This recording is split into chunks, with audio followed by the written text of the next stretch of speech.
Hi friends, ఎలా ఉన్నారు? అందరూ బాగుండాలి, అందులో నేను ఉండాలి.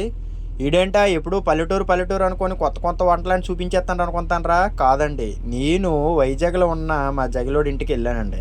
అక్కడ మన కోసం వండిన వంటలండి నేను మా ఆవిడ మా అబ్బాయి వెళ్ళామండి. అన్నట్టు మర్చిపోయానండి. మనం మన ఇంటికి ఎవరైనా చుట్టాలు వస్తే ఆ చుట్టాలకు మనం వండి పెట్టి అదంతా తినేసిన తర్వాత మనం తింటామండి. అదే మనం ఇంకొక ఇంటికి వెళ్ళామనుకోండి, ఫస్ట్ మనకి వేసి కొసర కొసర పెట్టి తినమని చెప్పి తర్వాత వాళ్ళు తింటారండి. ఫస్ట్ మనకి వేసిన ఫీలింగ్ ఉంటుంది చూడండి, సూపర్గా ఉంటుంది కదండి. చాలా బాగుంటుందండి. అన్నట్టు మర్చిపోయాను, నా వీడియో చాలామంది చూస్తున్నారు కానీ లైక్ చేయట్లేదు, సబ్స్క్రైబ్ చేయట్లేదు, షేర్ చేయట్లేదండి. వీలైతే 3 చేయండి. ఇంకెన్నో మంచి వీడియోలతో మీ ముందుకు వచ్చేస్తానండి. చాలా వీడియోలు తీస్తానండి. ఇప్పుడిప్పుడే స్టార్ట్ చేశాను, నాకు కొంచెం సపోర్ట్ చేయండి. లైక్ చేసినందుకు మాత్రం మీకు ఏమి ఇబ్బంది కాదు కదండి, కొంచెం చెయ్యండి. అయ్యో, అన్నట్టు మర్చిపోయానండి. ఇంతకీ వంట ఎలాగుండానో చూపించడం మర్చిపోయాను కదండి.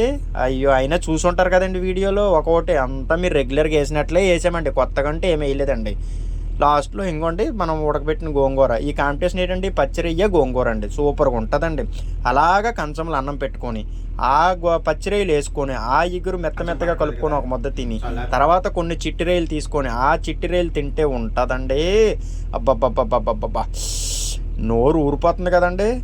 మీరు ఒకసారి ట్రై చేసి చూడండి.